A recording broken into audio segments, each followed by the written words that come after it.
In March 1962, the Beck family of Indianapolis found themselves at the center of a paranormal nightmare that made local headlines. 32-year-old Renate Beck, her 13-year-old daughter Linda, and Renate's elderly mother, Lena Gemica, lived together in a modest home on North Delaware Street.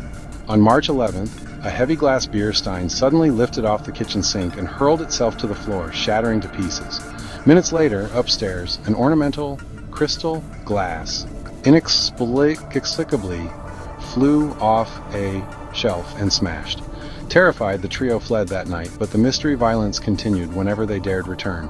Over the next 2 weeks, the Beck house was chaos. Glasses and dishes leapt off counters and flew through rooms, narrowly missing the residents' heads. A cup reportedly zoomed straight at Grandma Lena's face.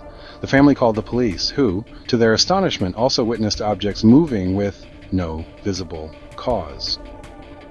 One officer, Ray Patton, was touring an empty bedroom with Renate when a glass ashtray lifted and smashed against his back, leaving him bruised. Understandably, the Indianapolis Police Department was flummoxed and a little spooked.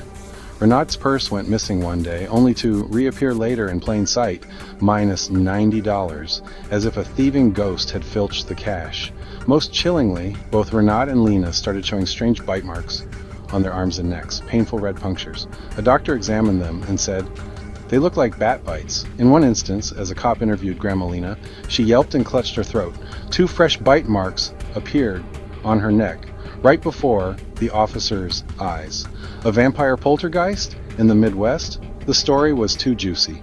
Reporters camped out on the lawn, and the tale of the Indianapolis poltergeist went national. But the invisible assailant's reign was short. By late March, the phenomena peaked and then stopped abruptly. The case cracked on March 26th. Neighbors called police after hearing a ruckus. They found Grandma Lena Gemica alone in the living room, apparently in the act of poltergeisting herself.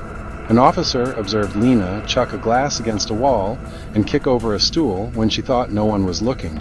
Busted, Granny?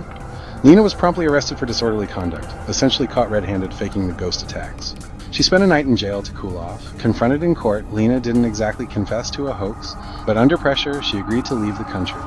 The judge released her on condition she returned to her native Germany within 10 days.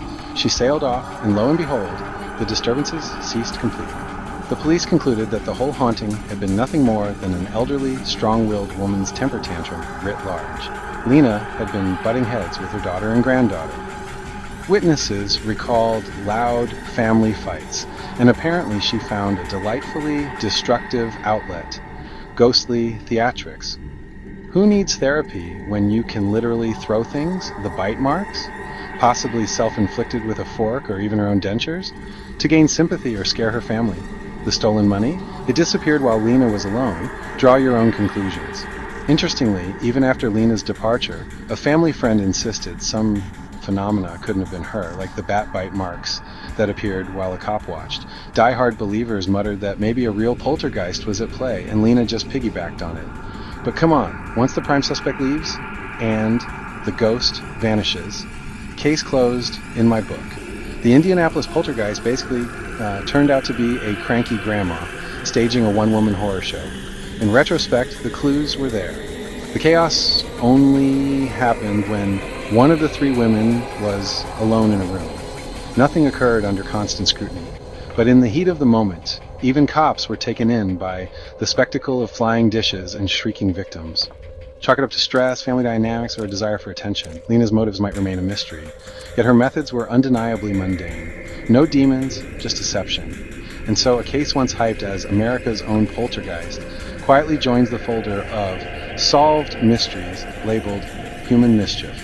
To the next would-be poltergeist, beware, nosy neighbors, and watchful police. You might end up with a criminal record instead of a ghost story. Credit sources include Weekly View first-hand account by Officer Ray Patton and analysis by Joe Nickel in CSI Journal.